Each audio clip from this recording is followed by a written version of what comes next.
Hello and welcome to or back to my channel. So first and foremost, I wanted to say thank you for all the views on my last video. It honestly means a lot. And also I'm on the road to 100 subscribers. So if you like the content and would like to subscribe, that'd be very much appreciated. So let me basically try to explain today's video. So basically I was trying to come up with my next video, and I thought, hey, it'd be interesting to hear people's unpopular opinions and hot takes about Blue Lock. So I went to a place where people have a lot of opinions, and I'm not talking about TikTok, but I'm also on there. So if you'd like to follow, feel free to do so. But I'm talking about Reddit, and I'm not gonna lie, I was feeling a bit nervous about making a post on Reddit because if I asked people for their unpopular opinions and no one replied, I was gonna feel very embarrassed. But I was like, hey, there's nothing to lose, so I'll just make the post. And I could say, like, you guys went crazy with the replies on that post. So thank you to everyone that replied. Since I got so many replies on that post, there's no way I can include them all in this video. So if you guys want a part 2, I'm totally down to do one.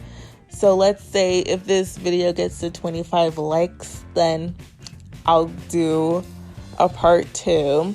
So for today's video, I'm going to go through some of the opinions and takes that I thought would be interesting to discuss in the comments, to hear people's thoughts and feelings of whether you agree or disagree, and I'll even voice my opinions for some of these takes and opinions and see how I feel about them.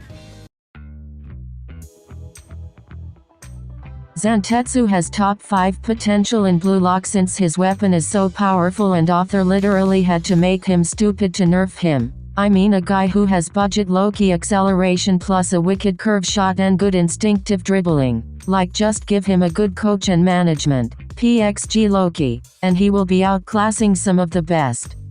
I definitely agree that Zantetsu is an underutilized character and could be one of the best characters in Blue Lock, because especially if you read the Nagi episode spinoff, which I highly recommend everyone read it, even if Nagi isn't your favorite character, because it really shows off just how powerful of a player Zantetsu was in the first selection, since he was playing on par with Ryo and Nagi and even surpassing them at certain moments. So I do think there's a place for Zantetsu to once again be a top player, and it definitely would be cool to kind of get a disruption in some of the placements of the top players that we've gotten used to with an unexpected character. And I think Zantetsu would be the perfect character for that, because it's not like it would be unrealistic, since he was one of the best players from the first selection and just got slotted off as a background character after the first selection. I guess because the author didn't necessarily know where to put him in the story, but I do think the PXG match would be the perfect way to reintroduce his character and show the huge growth that he has had since working with Loki. I don't think he's necessarily going to be a top 5 player, since I just think there's way too many characters up there that the author wants to prioritize. But I do think it'd be pretty crazy if Zantetsu was to come out as one of the best players after this arc. I'm not necessarily saying that it would happen, but it would be pretty crazy, since after each arc we kind of get a shift in who the top players are, and it would be interesting if Zantetsu was to come back as one of the best players. But you guys can let me know what you think about this in the comments. Neoegoistleague arc has been mid. Isagi stands and hype merchants have been losing their minds over each chapter, but really this arc has got nothing on the U20 match or second selection arc, not yet anyway. It remains to be seen if it will stay this way. Pacing has been messy, the match is formulaic, Bastard Munich are a joke of a team and are unsatisfying to follow, stealing each other's passes, blocking shots etc. Seeing Isagi marvel at his own brain is tiresome etc. So this opinion states that so far the Neoegoistleague arc has been mid, and I'm recording this as of chapter 220, so right in the middle of the Ubers match. And this user put that the Neoegoistleague arc is below arcs such as the U20 match and the second selection.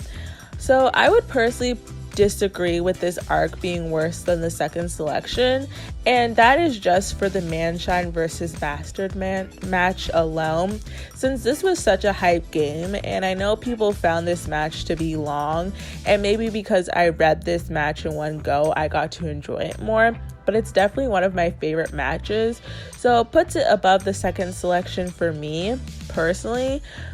Plus, this arc introduced us to characters such as Kaiser and Lorenzo, plus the Master Strikers, and Blue Lock is definitely going to feel different when Kaiser is no longer going to be a main focus character in the story, because his presence alone just brought so much more stakes to this arc and so much hype to the arc.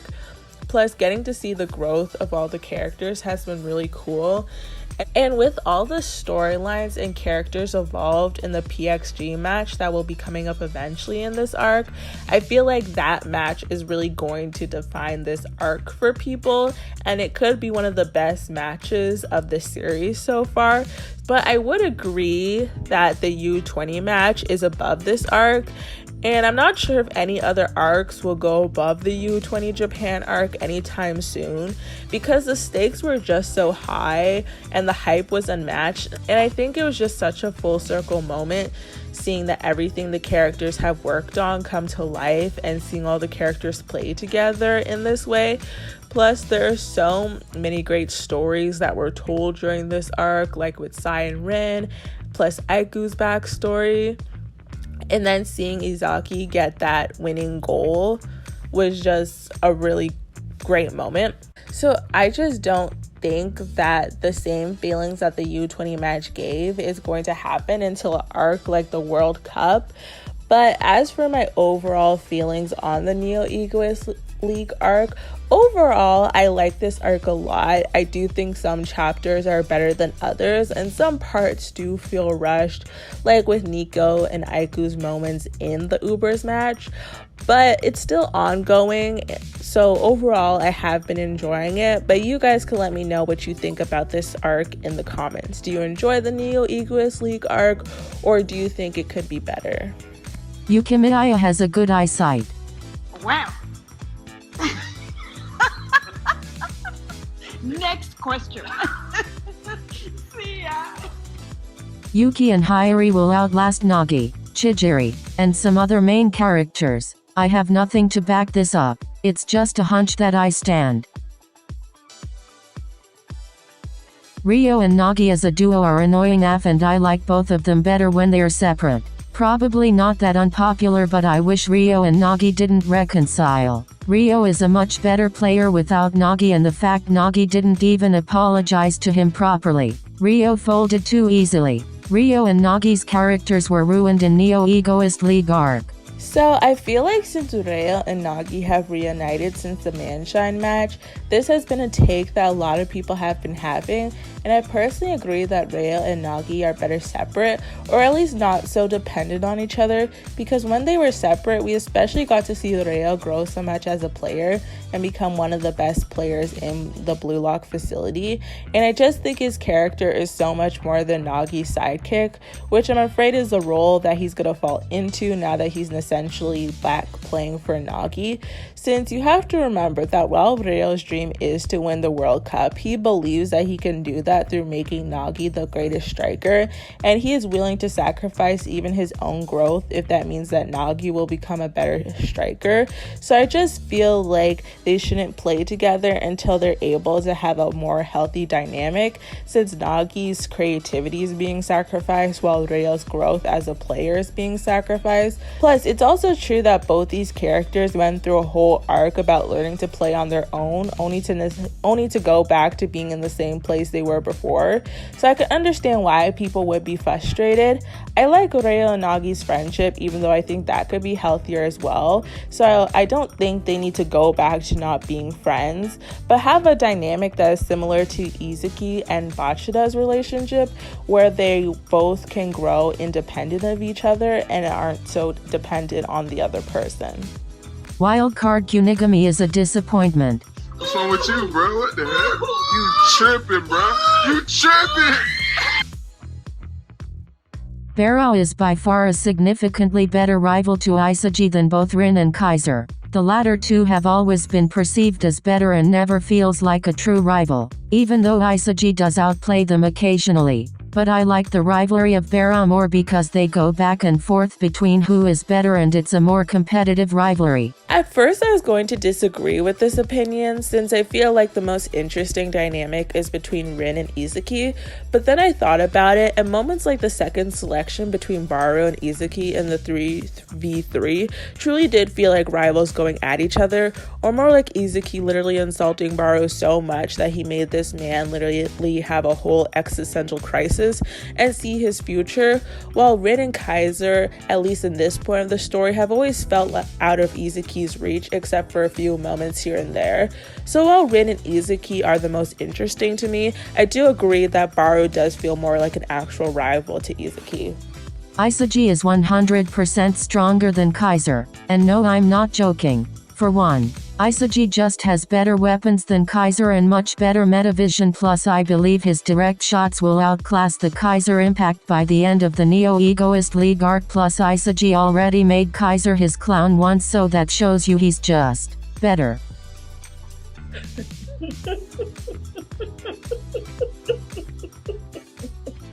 Gagamaru is inherently the best player in all Blue Lock as far as world rankings go. If Gagamaru had more focus like other more main characters, he'd be the strongest one out of everyone. The author is just pulling down his potential to make other characters look good. I mean, look at his stats, he's well-rounded, and better than many of the characters that have more panel time. Gagamaru will be the first Gen 11 in Blue Lock because of his godly reaction and raw talent. So for the opinions on Gagamaru, I do agree that more emphasis should be put on his character since he has been around since the first selection and is one of the few players from Team Z that the author decided to keep around. Plus he's well liked by fans, so I think we are more than overdue to get a Gagamaru backstory, or at the very least learn a bit more about his character. Because one of my favorite panels is still just that quick moment when we see Gagamaru just chilling in the forest in a bear suit. Like, you're telling me this guy fought a whole bear and wore it as a suit, and we are still waiting to hear about his life story. So he definitely deserves more attention in the main story. Now, as for the idea that Gagamaru is close to being new Gen 11 for the goalkeeper position or is the best player, I'm going to have to disagree with this opinion, and here's why. Gagamaru is easily the best goalkeeper that we have seen in Blue Lock, but he is also pretty much the only goalkeeper that we have really seen or have had any emphasis on.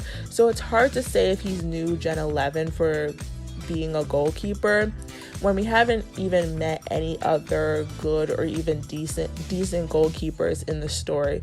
It kind of reminds me how before the U20 Japan versus Blue Lock 11 arc, there wasn't really any emphasis on defender positions in Blue Lock besides a few moments here and there, which makes sense because all the characters at this point were forwards. But that's why when Aiku came into the story during the U20 arc, he was easily the best defender that Blue Lock had because he was the first actually good defender that we had seen in the story.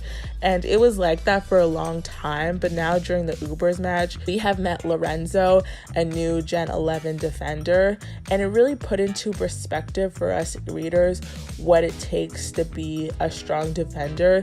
And it's not like Aiku is bad now, he's still one of the strongest defenders, but I think most people would agree. that Aiku is not Lorenzo level when it comes to defending. So most people wouldn't put Aiku as a new Gen 11, at least not yet when it comes to defending. So I think something similar is going to happen with the goalkeepers. I think at some point we're going to actually meet some actually pretty good goalkeepers and then eventually meet the new Gen 11 goalkeeper. And I don't think Gagamaru is necessarily going to be at his level or surpassing him in skills right away, which makes sense because Gagamaru was only recently put into this position. Bachira is overrated as a striker. Chigiri and Yuki have similar value in being strong at 1v1s and bring the ball upfield, but they both also have better shooting skills. The thing Bachira has well above the other is passing skill. Out of the main blue lockers still trying to become the best striker, he would be bottom 2 or 3. Barrow is overrated and gets handed everything.